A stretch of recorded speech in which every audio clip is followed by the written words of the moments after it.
Hi, it's a Tuesday night, 7 o'clock, Channel 95. We're back for one more show of Neighborhood News.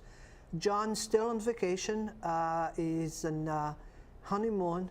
He's celebrating his 30th anniversary with his wife, so I hope he have fun, and we will look for him here for our live show to celebrate 3 years on the air. Will be the 11th. The live show starts at 5:30, a little bit earlier, and we're gonna have some live music and surprises. So I'm looking for that day, and I hope John is having a good time. After we talked about bowling last week and what's good about and what's bad about, today we're gonna have a special show. 2 weeks ago, I approached the City Council Ordinance Committee, and pretty much the message that I brought into the table was I buy the bags because the city is telling me it's the right thing to do, and I could go with the fee if the city tells me that's the way to go, or any other way that the city decides to do. But a message that I brought to that committee that day was, we are the people paying the bill. And for 18 years that I worked in a restaurant, our policy was always the same. I changed 3 different restaurants, but the policy was always the same. The customer is always right. On this case, we are the customer. We are the one paying the bills. We are giving our money to the city for the city to pay our bills. And until we get into conversations, it's no other way, it's no solution will be a good solution until we sit down and we have those discussions. The mayor can put any group that he wants to, and the best idea for them will never be a good idea for us. I'm not just talking about the people that are buying the purple bags. I'm not talking about the people that have private companies picking up their bags or their trash. Or I'm not talking about those that refuse to buy the purple bags.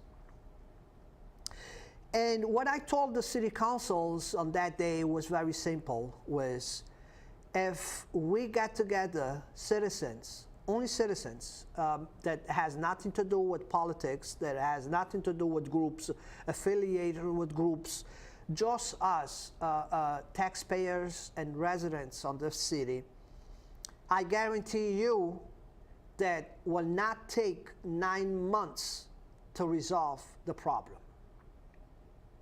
Right after that conversation, or that I approached the city councils, I had a citizen that approached me and said that you're right, and I would like to invite you, and we should start something. We should start thinking and talking about solutions for our trash.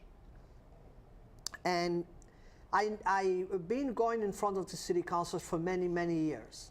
I've been seeing a lot of new faces at the city chamber. And this is a new face that I had a few conversations this month. And she's been coming around for a couple of months now, maybe more. But here is a regular citizen that said, you know, I'm here and we can do this. And I invite her today to be here with me. Michelle, thank you for coming down, and I think that's where the solution for our trash is gonna start. is with us, citizens, taxpayers, that we're going to get this accomplished. And I know that you already had a few contacts. I know that you already reaching out, not just to the mayor, but you're reaching out to people that knows about trash and be handling trash like Ken Pacheco. And here's the conversations, and I think that's what we need to do is it's exactly this. It's get together, people that buy bags or people that don't buy bags, but we have the only thing that's going to resolve this problem. We have the money, and with money we resolved everything. And it's not about, and people, it's not about getting tax increase. People, it's not complaining about that. People are complaining getting the services done right. And we all know that we need to pay for our bills. And this is a big change because the future nobody care about, nobody thought about the future, and now we stuck with the problem. But Michelle, how you feel about all this?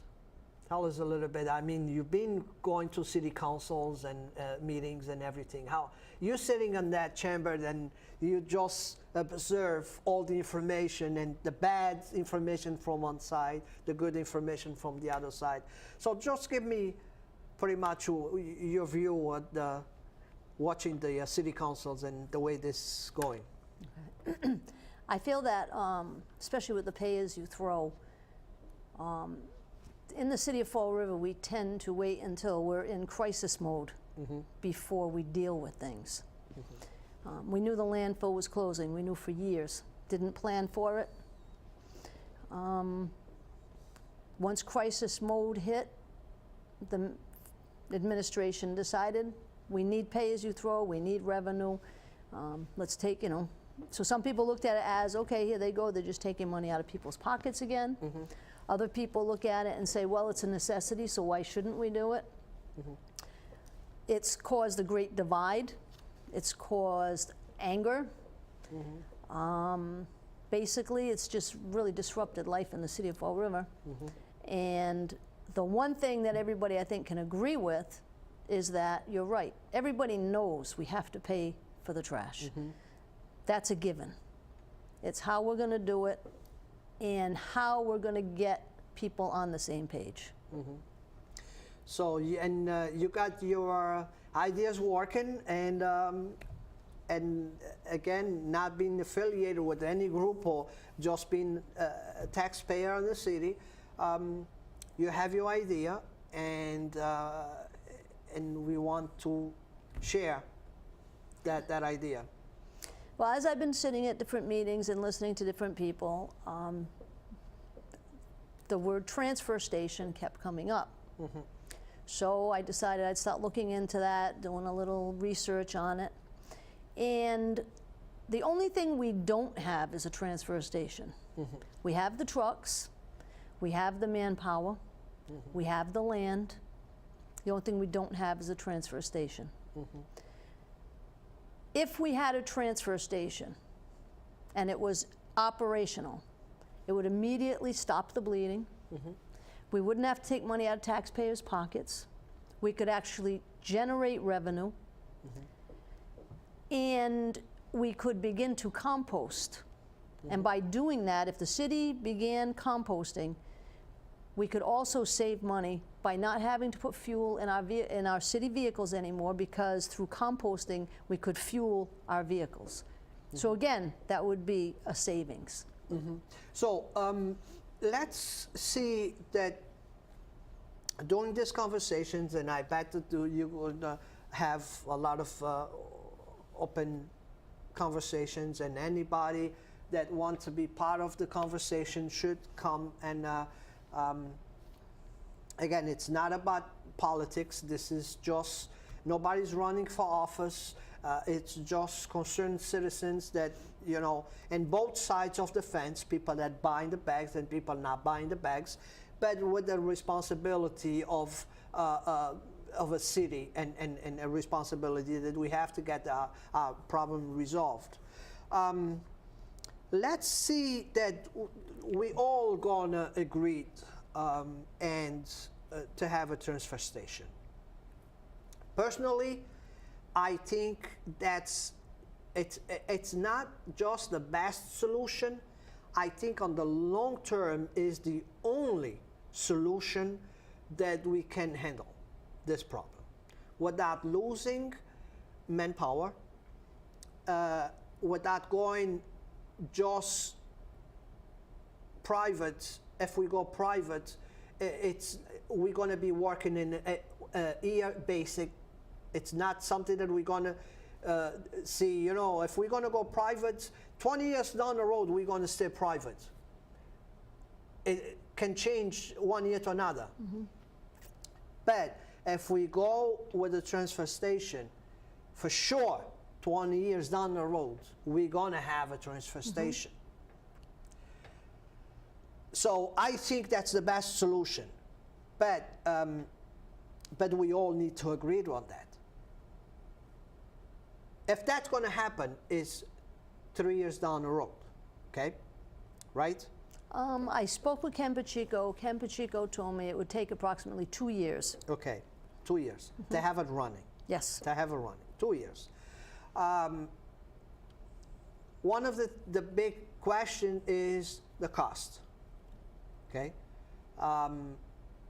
And any figures for the cost? From what I understand, it would cost approximately $13 million. Okay. But the beauty of it is that it would cost the taxpayers nothing. Yes. And from beginning to end, and once it was instituted, it would never cost the taxpayers any money. It Okay. would be self-sufficient. Mm-hmm. We would bond for the initial $13 million, mm-hmm. and we would generate money as well. Okay, so that 13 million is a very small amount for the kind of project, and based on how long it's gonna resolve our problem. One thing that I like to add from those $13 million is, if we go and we open a transfer station, we're gonna be resolving a lot of headaches from people that other communities around us that having problems with trash too. Because when we lost that, they lost it too. So they're having problems too. And this will not just resolve our problem, but we're going to resolve our neighbors, towns around us problems too. And I think that they could be a part of that, those $13 million that we need to put this, again, comes into conversations. And if we sit down with the towns and say, in 2 years from now, your trash problem is resolved. We need your help to make this transfer station. It's going to resolve your problems too. And we even can go after money from them. I have mentioned this a couple of times with you before, that we say, you know, 2 years from now, we're going to handle your trash, but we need $1 million from your town. Now we can use that. Now instead of 13 million, we only need 12 million. Correct. Exactly. So, and it's a lot of ways that we can get them to get those $1 million.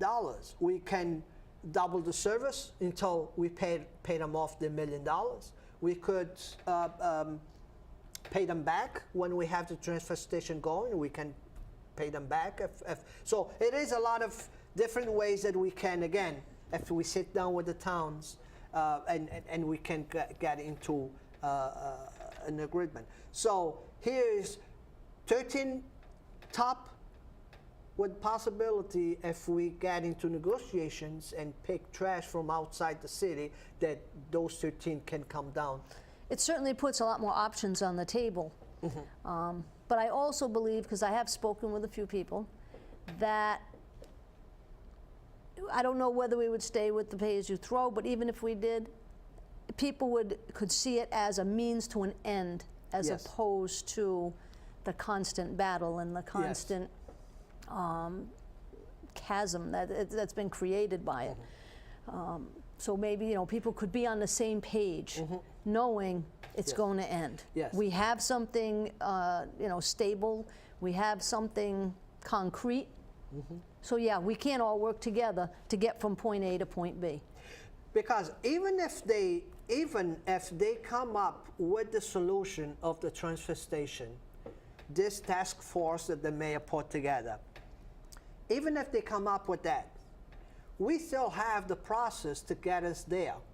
That they will never get us all in the same page. They will never get us all on the same page. So it will be like a constant fight for 2 or 3 years until we finally open the doors of the transfer station.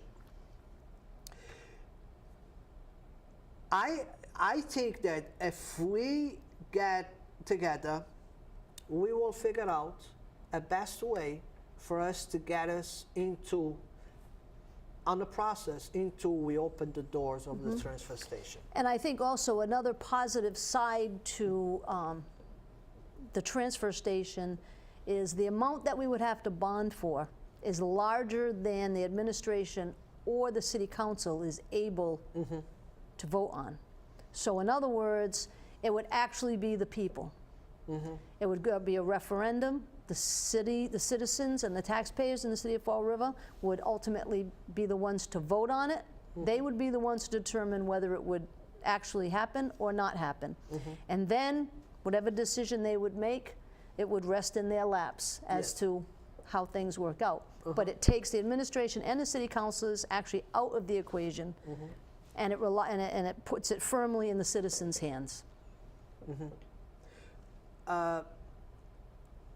And the 2-year process, what do you think will be the solution?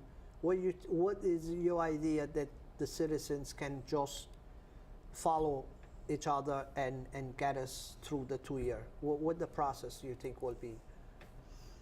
I think that people would be okay with the pay-as-you-throw until then. Yeah. But perhaps through this conversation and other people getting involved, maybe somebody would come up with a better solution. I don't know. Right now, that's the option we have.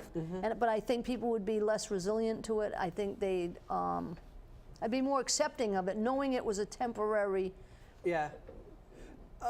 I mean, we could get some different options, and I've been hearing one that kind of makes sense. People pay for the amount of trash they throw out, because I don't think that the numbers actually match because of this. We pay by the ton of trash, but they base the numbers on the sales of bags, so it's like how many tons how many bags holds a ton. Right. You know, that doesn't matter when you get the truck there to dump. Those bags doesn't mean anything for them. They weight the truck. So that's why I'm saying, if I have the bar on my ban, I should be charged by how much I put out for trash. Right. And this, we're gonna end, this time we need to sell to, $2,100 in bags, $200,000 in bags, and next month we only sell 150,000 in bags. I think that will eliminate the stuff. We still pay for how much we trash, but we paying by the ton. So whatever the city's paying to trash my trash, that's how much I'm being paid.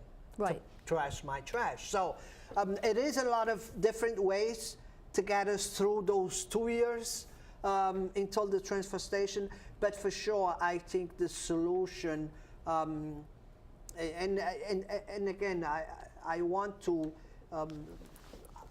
have as much or as many people involved possible, and have a good conversation like we are here.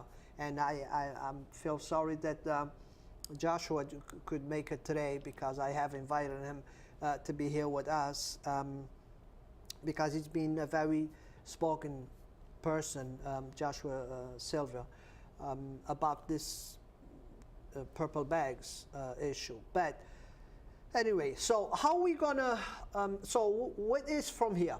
What is your... Well, again, I have spoken with some people, and they're willing to go to neighborhood association meetings first, or not necessarily first, but as part of it. Yes. To see how the different neighborhoods feel about it, you know, and work your way to larger and larger groups of people, and generally get a feeling of where people stand, what they think, how they feel, can answer questions that they have in regards to how it would work and how it would play out. And there's definitely a willingness, even on the part of people, you know, people employed in the city, willing to do that. And from what I understand, it was something that was looked into 2 years ago, and had it gone forth, we'd already be there today. I remember that Ken Pacheco came into the neighborhoods, and he actually has a plan.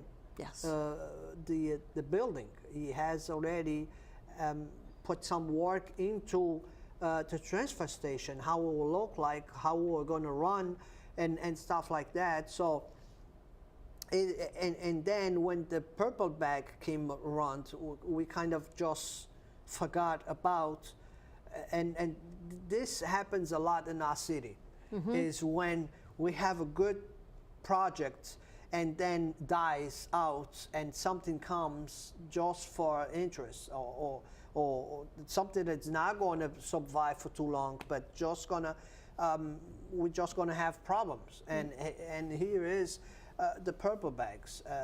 I think the city never had so much an issue that dragged for so long, and had people, have families, at odds.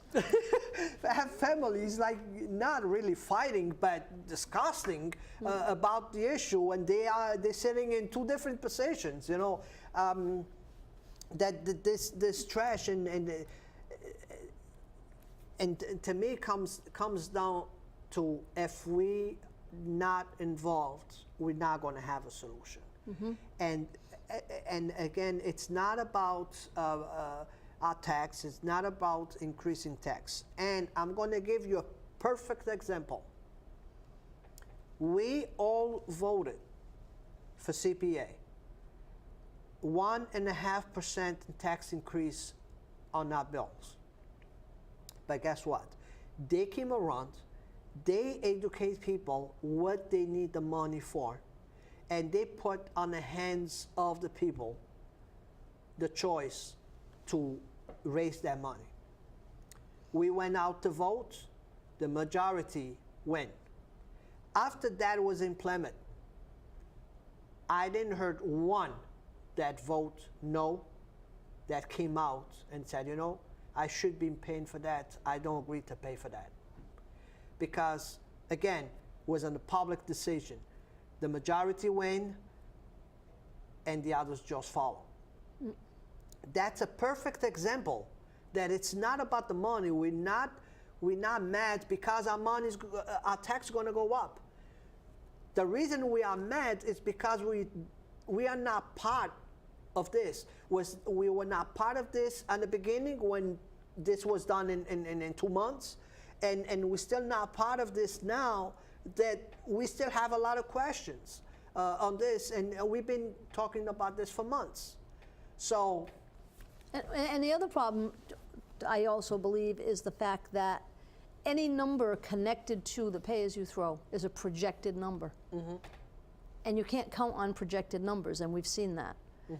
You know, a transfer station would be all hard numbers, all hard dollars. And again, and it wouldn't be reaching into people's pockets. It would work. So, if that's the case, and if that's what the people of Fall River decides to get all on the same page and bound for that money, you think that question should be on the election On the ballot. ballot? Absolutely, absolutely. Let the people decide. Let them, feel that they have a say. Let them be part of the solution. But before that question is on the ballot, we have a lot of work to do. We have to educate people the process that's going to follow to get us into that transfer station, and the responsibility that we have to sign on and to comply for us to be able 2 years down the road to have the transfer station. So it's a lot of education to do. I think the people need to know when they go to put their vote in, they need to be informed the process that they're going to go through. And then with them informed, they can better make a decision the day of the voting. Yes. That's what I think. And I have to say that's the part that CPA did a great job with educating people what the money was going to go for, what they could use for, and all the different projects that they can help with. And when people went to vote, they were educated, and they didn't mind to pay that extra dollar to get that process done. And I think that's the same. And another thing too, Monday night, well, we were both at the neighborhood meeting where Mayor Sutter spoke. And there was someone in the audience who made the point, part of their problem with pay-as-you-throw is that they don't believe anymore. They don't believe the administration, they don't believe the politicians, and they need to be, if the administration wants them involved and wants them to help and wants to move the city forward, they need to get the citizens to a point where they believe. Yes. And they don't mind spending the money. Exactly. If it's going to be real. I think it's an investment in our city. And we all own property. We know that we have the cheap stuff, then we have the little more expensive stuff, and then we have the very good stuff. And when we purchase something for our homes, we don't want to go to cheap. We want to go something that it's going to last. It's going to hold up. It's going to hold up. So we know we're going to put the money up front, pay a little bit more, but it's an investment in our property. Same thing we're going to do in our city. We don't mind to spend the extra dollar, but it's an investment in our city for our kids and for our grandkids. So, Michelle, it was nice to have you on the show. Now you're comfortable, right? You're a little bit nervous at the beginning. But anyway, it was a great show. Thank you, Michelle. I'm looking for those meetings, and I invite everybody to participate on those meetings. And I see you next week for one more show. Thank you. All right, thank you.